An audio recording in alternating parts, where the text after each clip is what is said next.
bilgin kişi kendini bilendi. Bütün dünya buna inansa, bir inansa, hayat bayram olsa, insanlar el ele tutuşsa, birlik olsa, uzansak sonsuza. Bütün dünya buna inansa, bir inansa, hayat bayram olsa, insanlar el ele tutuşsa, birlik olsa, uzansak sonsuza.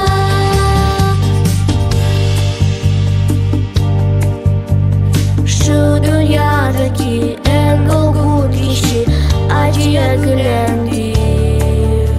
Şu dünyadaki en soylu kişi insafa gelendi. Şu dünyadaki en zengin kişi gönül fezlendi.